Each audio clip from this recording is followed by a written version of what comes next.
السلام علیکم ورحمۃ اللہ۔ سب سے پہلی اور بڑی اپڈیٹ یہ ہے کہ آخرکار انجینئر صاحب نے علامہ ہشام الہی ظہیر صاحب کے ابھی حال ہی میں دہرائے گئے اعتراضات کا جواب دیا۔ آپ تمام بھائیوں کو پتا ہوگا کہ ابھی حال ہی میں علامہ صاحب نے ایک پوڈ کاسٹ کے دوران انجینئر صاحب پر گستاخی کا الزام اس بنیاد پر لگایا تھا کہ انجینئر صاحب یہ فرماتے ہیں کہ نعوذ باللہ نبی علیہ السلام تو کوئی شے ہی نہیں۔ علامہ صاحب کی اسی الزام کا جواب دینے کے بعد آخر میں انجینئر صاحب نے الزامی طور پر شاہ اسماعیل دہلوی صاحب کی عبارت بھی ان کی خدمت میں پیش کی۔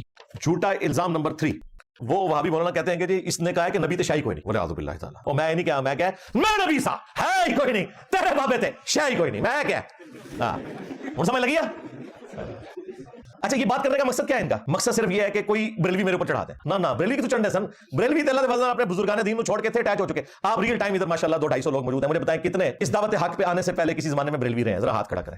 ہاں جی اے جڑی بریلوی جنہوں میرے چڑھانا جے لو سامو، تو یہ تماشے چھوڑ دو، یہ بات ہی نہیں ہوئی۔ تو یہ بے شرمی کے ساتھ اس قسم کے الزامات لگاتے ہیں اور کہتے ہیں جی اس نے کہہ دیا نبی تو شاہی کو نہیں۔ یہ اس طرح نہیں تھا بھائی، یہ پورے کانٹیکسٹ میں بات ہو رہی ہے کہ جب توحید ڈسکس ہوگی اس میں اللہ اور اس کے رسول ایک آرگینک ہول ہے۔ جس نے رسول کی اطاعت کی اس نے اللہ کی اطاعت کی، یہ اطاعت اور اتباع کے پوائنٹ آف ویو سے ہے۔ لیکن جب انبیاء کو اللہ کے مقابلے پر کھڑا کر دیا جائے گا پھر ہم لوگوں کو بتائیں گے کہ خالق اور مخلوق کا کوئی کمپیریزن ہی نہیں ہے۔ اس کانٹیکسٹ میں میں نے یہ بات کی تھی کہ پھر خواہ کوئی فرشتہ ہو، کوئی بڑے سے بڑا پیغمبر ہو، وہ اللہ کے مقابلے پر کوئی شے نہیں ہے، یہ بات کی تھی۔ یہ کہنا اور کہنا نبی تو شاہی کوئی نہیں، یعنی کہ نعوذ باللہ اس کا کوئی مرتبہ نہیں ہے۔ کتنا بڑا ظلم ان لوگوں نے کیا، گستاخیاں تو تمہارے بزرگوں نے کی ہوئی ہیں۔ تمہارے اسماعیل دہلوی نے جس کے نام کے اوپر پنڈی اسلام آباد میں 3 مسجدیں تم نے بنائی ہوئی ہیں، شاہ اسماعیل شہید شاہ ولی اللہ کا پوتا، جس کی کتاب تقویۃ الایمان دارالاسلام نے چھاپی ہے، اور اہل حدیث کے مدرسے میں یہ پڑھائی جاتی ہے علماء کو۔ اس میں لکھا ہے کہ بڑے سے بڑا کوئی انسان ہو، بڑے سے بڑا انسان کون سا ہے؟ پیغمبر ہی ہے نا۔ اور الگ سے بھی انہوں نے ذکر کیا کہ انبیاء کو ایون انہوں نے کہا کہ یہ بڑے بھائی ہیں انبیاء جو ہیں، ولیعوذ باللہ تعالی، بڑے سے بڑا انسان یا مقرب فرشتہ ہو وہ اللہ کے سامنے چمار سے زیادہ ذلیل ہے، استغفر اللہ۔ یعنی جس طرح یہ صفائی کرنے والے لوگ ہیں ہیومن ڈگنیٹی میں تو ہمارے برابر ہیں، لیکن ان کا کہ ان سے زیادہ ذلیل ہیں اللہ کے سامنے، ولیعوذ باللہ تعالی۔ ہمیں کہہ رہے ہو تمہارے بڑوں نے یہ ساری بکواسیات لکھی ہوئی ہیں، اور تمہارے جو بڑے اسماعیل دہلوی کے پیر تھے نا سید احمد، اس کی کتاب صراط مستقیم میں جو دیوبندی اور اہل حدیث دونوں پرنٹ کر رہے ہیں، اس نے لکھا ہے کہ نماز میں اگر ولیعوذ باللہ تعالی رسول اللہ کا خیال آ جائے اس سے بہتر ہے کہ کوئی شخص اپنے گدھے یا بیل کے خیال میں ڈوب جائے۔ اور یہ ہمیں کہہ رہے ہیں انجینئر صاحب کہتے ہیں نبی تو شاہی کو نہیں، ولیعوذ باللہ تعالی، اور تم لوگ یہ بکواس لکھ کے گئے ہوئے ہمیں کہتے ہو۔ مزید اپنی اسی ویڈیو میں انجینئر صاحب نے مفتی عبد الواحد قریشی صاحب کو بھی جواب دیا، جو انہوں نے انجینئر صاحب پر یہ اعتراض کیا تھا کہ انجینئر صاحب نے نبی علیہ السلام کے لیے چھوکرے کا لفظ استعمال کیا ہے۔ مفتی عبد الواحد قریشی صاحب نے بھی حالیہ ایک پوڈ کاسٹ کے اندر نا اسی چیز کو ہائی لائٹ کیا، یار کتنی بے شرمی کے ساتھ یہ بات کرتے ہیں۔ وہ کہتا ہے اس سے تو نبی محفوظ نہیں ہے، اس نے تو نبی کو چھوکرا بولا ہے، استغفر اللہ، ظالم آدمی۔ میں نے یہودیوں کے ریفرنس سے محاورتاً ایک بات کی اور دلائل بھی تمہارے سامنے رکھے ہیں، اور تمہارے ابے اشرف علی تھانوی نے حفظ الایمان میں کافروں کے ریفرنس سے نہیں خود رسول اللہ کی توہین کی اور کہا کہ نبی کا علم غیب ویسا ہی ہے جس طرح کہ ہر مجنون پاگل اور جانور کو بھی چھٹی حصے پتہ چل جاتا ہے نا کہ کیا ہونے والا ہے، نبی کو بھی بس اسی طرح پتہ چلتا تھا۔ توبہ توبہ توبہ۔ اسی پہ اعلیٰ حضرت نے کفر کا فتویٰ لگایا تھا، اسام الارمین میں اشرف تھانوی کو کافر ڈکلیئر کیا تھا کہ اس نے رسول اللہ کی توہین کی ہے، اور بالکل صحیح ہے، کفریہ اس کی بات ہے۔ تمہارا ابا ڈائریکٹ کہے رسول اللہ کے علم غیب کو جانوروں سے تشبیہ دے، تمہیں حیا نہ آئے۔ اس نے یہ نہیں کہا کہ کافر کہتے تھے کہ نبی کو اسی قسم کا علم غیب ہے جو ایک عام جانور کو بھی حاصل ہو جاتا ہے۔ اگر یہ بات ہوتی تو کفر کا فتویٰ نہ آتا۔ یہ تو وہ کہتے تھے نا کہ یہ جھوٹ بولتا ہے نعوذ باللہ کہ اس کے پاس کوئی فرشتہ آتا ہے جب تک ہم خود نہ دیکھ لیں، لیکن اس نے ڈائریکٹ یہ بات کی، بریلویوں کو جواب دیتے دیتے اپنا بیڑا غرق کروا لیا۔ تو یہ عبد الواحد قریشی کس منہ سے بات کرے گا؟ نیکسٹ اپڈیٹ یہ ہے کہ سوشل میڈیا پر بریلوی مکتبہ فکر کے علماء کرام کی جانب سے مفتی منیب الرحمان صاحب سے توبہ کا مطالبہ کیا جا رہا ہے۔ آپ تمام بھائیوں کو پتا ہوگا کہ اکثر مفتی منیب الرحمان صاحب دیوبندی اور اہل حدیث علماء کرام کے ساتھ اٹھتے بیٹھتے رہتے ہیں، اور ابھی حال ہی میں مفتی منیب الرحمان صاحب بطور مہمان ایک دیوبندی مسجد میں پروگرام کے اندر بھی شامل ہوئے، اور ان کی ایک اور تصویر بہت زیادہ سوشل میڈیا پر وائرل ہو رہی ہے جس میں یہ دیکھا جا سکتا ہے کہ وہ دیوبندی امام کے پیچھے نماز بھی ادا کر رہے ہیں۔ تو اسی حوالے سے ابھی حال ہی میں مفتی مشاہد حسین صاحب نے اعلیٰ حضرت کے فتاوی دکھائے کہ اعلیٰ حضرت کے نزدیک تو ان کی اکابرین کافر و مرتد ہیں، آپ پر توبہ رجوع کے ساتھ ساتھ تجدید ایمان بھی لازم ہے، کہ جس میں دیوبندیوں کی مسجد کا افتتاح ہے، اور اس میں مہمان خصوصی کے طور پر مفتی منیب الرحمان صاحب کو جو ہے وہ مدعو کیا گیا ہے، اور حضرت جو ہے وہ بڑا ٹانگ پہ ٹانگ رکھ کر وہاں پر بیٹھے ہوئے بھی ہیں، اور ارد گرد دیوبندی ہیں اور سامنے بھی دیوبندی بیٹھے ہوئے ہیں، اور یہاں پر مہمان خصوصی کے طور پر اشرف علی تھانوی کا نواسہ بھی مدعو ہے۔ میں مفتی منیب الرحمان صاحب سے تخاطب کرتے ہوئے کہوں گا کہ یہ مسجد دیوبندیوں کی مسجد تھی، یقیناً دیوبندیوں کی مسجد تھی۔ اب میرا آپ سے سوال یہ ہے، کیا دیوبندیوں کے اکابر کی عبارات صریح کفر پر مشتمل نہیں ہے؟ کیا دیوبندیوں کے اکابر ان عبارات کی وجہ سے کافر و مرتد نہیں ہیں؟ کیا دیوبندی ان اکابر کی عبارات کو جاننے کے باوجود یہ خود ان کے اوپر وہی حکم نہیں آتا جو حسام الحرمین میں حرمین طیبین کے علماء نے ان کے اوپر حکم لگایا؟ کیا یہ جو اشرف علی تھانوی کا نواسہ جو ہے آیا، اس کے اوپر وہ حکم حسام الحرمین کا نہیں آتا؟ اور کیا یہ مسجد بیت اللہ ہے یا مسجد زرار ہے؟ اور کیا یہ مسجد ایمان گاہ ہے یا کفر گاہ ہے؟ ان تمام باتوں کا جواب آپ نے 100% اعلیٰ حضرت کے فتاوی کی روشنی میں دینا ہے۔ اور اب یہ آپ کے سامنے ایک جو ہے وہ تصویر ظاہر ہو رہی ہے جس میں حنیف جلندری جو ہے یہ دیوبندی ہے، اس کے پیچھے جو ہے مفتی منیب الرحمان صاحب کھڑے ہیں اور نماز پڑھ رہے ہیں، اور ایک بندہ چھوڑ کر ان کے ساتھ جو ہے وہ شیعہ بھی کھڑا ہے، اور یہ حضرت دیوبندی مکتبہ فکر کے ایک شخص کے پیچھے نماز پڑھ رہے ہیں۔ اب میں منیب الرحمان صاحب سے کہوں گا کیا حنیف جلندری کا دیوبندی ہونا آپ کے علم میں تھا یا نہیں تھا؟ اور اگر حنیف جلندری کا دیوبندی ہونا تو آپ کے علم میں تھا تو کیا آپ کے علم میں یہ بات تھی کہ دیوبندیوں کے اکابرین نے کفریہ عبارات لکھی ہیں اور سری کفریہ عبارات لکھی ہیں، اور آپ کو جب یہ پتا تھا کہ ان کے اکابر نے یہ کفریہ عبارات کہی ہوئی ہیں، اس کے باوجود آپ ان کے پیچھے نماز پڑھ رہے تھے اور اس نماز سے ابھی تک کوئی توبہ رجوع نہیں آیا؟ اور یہاں پر سیدی و سندی اعلیٰ حضرت کے فتوے کے مطابق دیکھا جائے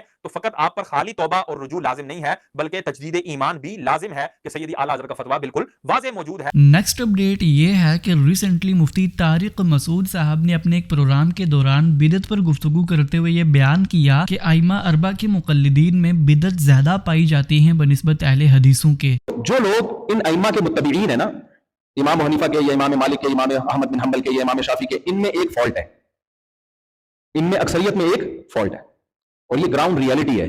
ان میں بہت سے لوگ، بلکہ اگر یوں کہا جائے اکثریت بدعتی ہوتی ہے۔ علماء ناراض ہوں گے، میں پیشگی معذرت چاہتا ہوں، تو یہ غلط نہیں ہے۔ سمجھتے ہو کہ نہیں سمجھتے؟ ایک میرا بیان گیا تھا کہ جو اہل حدیث ہیں، سلفی لوگ ہیں جو ان مذاہب میں سے کسی ایک کو فالو نہیں کرتے، ان میں خوبی بدعتی نہیں ہوتے وہ، اور ان مذاہب کو جو فالو کرتے ہیں ان میں خامی ہے، ان میں اکثر کیا ہوتے ہیں؟ بدعتی۔ تو بہت سے علماء نے میرے خلاف بہت بولا کہ یہ دیکھو اہل حدیثوں کی تعریف کر رہا ہے۔ بھائی آپ اپنے اندر ایک خامی کو دور کر لو، بدعتیں چھوڑ دو، کیونکہ بدعت کرتے بھی ہیں اور وہ بدعت پھر ابو حنیفہ کے کھاتے میں بھی ڈالتے ہیں رحمہ اللہ۔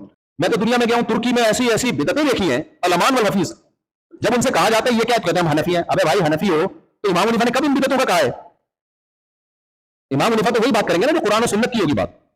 تو دو چیزوں سے اپنے آپ کو بچانا ہے، جو چیز قرآن و سنت سے ثابت نہیں ہے اس کو فالو بولو نہیں کرنا، اور عقیدے میں کیا اختیار کرنا ہے؟ توحید۔ اب کون سی چیزیں قرآن و سنت سے ثابت نہیں ہے؟ بہت ساری چیزیں۔ ربیع الاول میں ہم جو کچھ کرتے ہیں، بتاؤ صحابہ کے دور میں بھی ربیع الاول آتا تھا کہ نہیں آتا تھا؟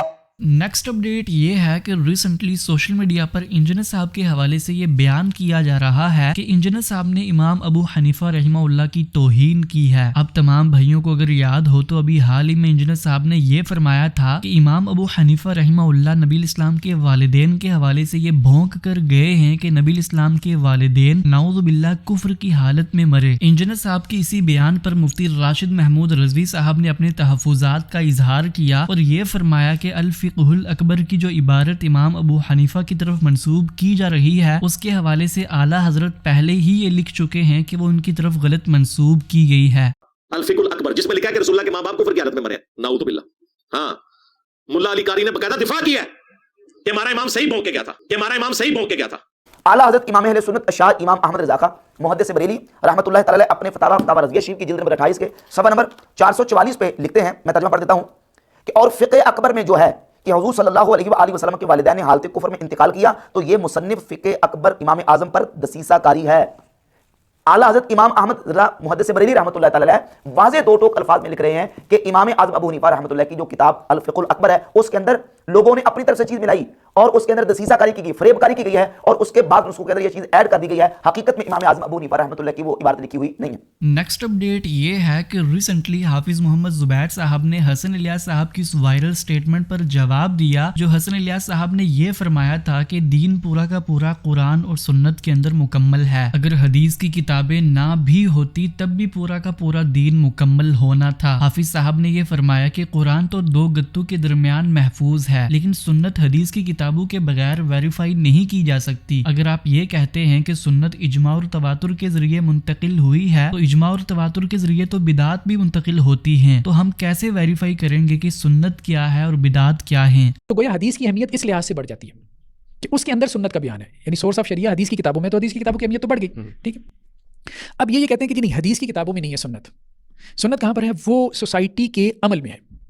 اچھا، یعنی جو سنت ہے آپ صلی اللہ علیہ وسلم کی سنت وہ ہے جو ایک جنریشن نے دوسری جنریشن کو منتقل کی عمل کے ذریعے سے، یعنی صحابہ نے آپ صلی اللہ علیہ وسلم کو دیکھا نماز پڑھتے، پھر تابعین نے صحابہ کو دیکھا، پھر تبع تابعین نے تابعین کو دیکھا، پھر اسی طرح سے ایک جنریشن دوسری جنریشن کو دیکھ کر عمل کرتی رہی ہے۔ تو یہ تو سورس کیا ہوا؟ سورس ہوا جنریشنز کا عمل، اب اس پہ سب سے بڑا اعتراض یہ اٹھتا ہے کہ بھائی جنریشنز کا جو عمل ہے تو بدعت بھی تو جنریشنز کے عمل سے منتقل ہوتی ہے. یعنی کیا آج میں ایک چیز امت میں دیکھتا ہوں کہ امت اس کو پریکٹس کر رہی ہے تو امت تو معصیت اور گناہ کو بھی پریکٹس کر رہی ہے. جیسے مثال کے طور پر میلاد النبی, ٹھیک ہے, اب سیلیبریٹ کی جا رہی ہے, عاشورہ سیلیبریٹ کیا جا رہا ہے, ٹھیک ہے, مختلف ممالک میں, صرف پاکستان میں نہیں, مختلف ممالک میں ایسے ہی ہے. تو وہ ساری چیزیں جن کو آپ بھی بدعت کہتے ہیں, مثال ہم انہیں کہیں گے جن کو آپ بھی بدعت کہتے ہیں, تو آج امت جو ہے وہ اس کو مطلب پریکٹس کر رہی ہے. تو اب پچھلی جنریشن بھی اس کو کر رہی تھی, پچھلی بھی آپ کو کیسے معلوم ہوا کہ یہ 7ویں صدی عیسوی میں یہ شروع ہوئی تھی؟ تو اب یہ ان کو کہاں سے پتہ چلا؟ ویڈیو کیمرہ نے نہیں لگایا, تاریخ سے پتہ چلا, تاریخ سے پتہ چلا. تو گویا آپ یہ کہہ رہے ہیں کہ جی تواتر دلیل ہے, تعامل امت دلیل ہے, ٹھیک ہے, تعامل امت دلیل ہے. تو خود تعامل امت کو کیسے پہچانا جائے گا کہ وہ تعامل امت اتھینٹک ہے یا نان اتھینٹک ہے, سنت ہے یا بدعت ہے؟ کس سے؟ تاریخ کی خبر سے. یعنی آپ حدیث کی خبر سے بھاگے تھے اور آپ تاریخ کی خبر میں پناہ لینے پہ مجبور ہو گئے. نیکسٹ اپڈیٹ یہ ہے کہ ریسنٹلی انجینئر صاحب نے اپنے لائیو سیشن کے دوران ڈاکٹر تیمور رحمان صاحب کی ویڈیوز کو اپریشیٹ کیا. انجینئر صاحب نے یہ فرمایا کہ سوشل سائنسز کے حوالے سے جو ڈاکٹر تیمور رحمان صاحب ویڈیوز اپلوڈ کرتے ہیں وہ بہت لاجواب ہیں. مزید انہوں نے اپنے اسٹوڈنٹس کو بھی یہ ایڈوائز کیا کہ وہ ڈاکٹر تیمور رحمان صاحب کی ویڈیوز سے استفادہ حاصل کیا کریں. باقی اگر پراپرلی ان ساری چیزوں کو آپ سمجھنا چاہتے ہیں, سیکولرزم کو, سوشلزم کو, کیپٹلزم کو, تو میری نظر میں تو اردو زبان کے اندر ایک ہی بندہ ایسا ہے کہ جنہوں نے بالکل گراس روٹ لیول سے ان چیزوں کو سمجھایا. اور میں اپنے تمام اسٹوڈنٹس کو ریکمینڈ کروں گا کہ نالج کی حد تک آپ ضرور یعنی ان کی ویڈیوز دیکھیں. وہ ڈاکٹر تیمور صاحب ہیں جنہوں نے میرے ساتھ پوڈ کاسٹ بھی ریکارڈ کی تھی. ڈاکٹر تیمور صاحب لمز میں جو پاکستان کی آپ سمجھ لیں ٹاپ کا ادارہ ہے اس میں ٹیچر ہیں, اور ماشاء اللہ تعالیٰ ان کے جو پڑھانے کا انداز ہے اس میں کہیں علمیت جھاڑنے والی کوئی بات نظر نہیں آتی. بالکل جس طرح ایک پرائمری اسکول کے بچے کو بات سمجھائی جاتی ہے وہ گراس روٹ لیول سے چیزوں کو سمجھاتے ہیں. اور ان تمام ٹاپکس کے اوپر انہوں نے بیسکس سے ویڈیوز ریکارڈ کروائی ہوئی ہیں, اور اردو زبان کے اندر ہے. انگلش بھی ان کی بہت زیادہ اچھی ہے ماشاء اللہ, بہت فلوئنٹ انگلش بولتے ہیں, لیکن انہوں نے اردو جاننے والوں کے لیے بڑا احسان کیا کہ وہ اپنی کلاسز جو ہیں وہ ریکارڈ کر لیتے ہیں ویڈیوز کی فارم میں, اور وہ اپلوڈ ہیں. وہ آپ دیکھیں, انشاءاللہ تعالیٰ آپ کو اس حوالے سے نالج کلیئر ہو جائے گا. ڈاکٹر تیمور صاحب جنہوں نے میرے ساتھ پوڈ کاسٹ بھی ریکارڈ کی تھی. یہ تھی آج کی ساری اپڈیٹس. ملتے ہیں اسی طرح کی نئی اپڈیٹس کے ساتھ, تب تک کے لیے اللہ حافظ. السلام علیکم ورحمۃ اللہ.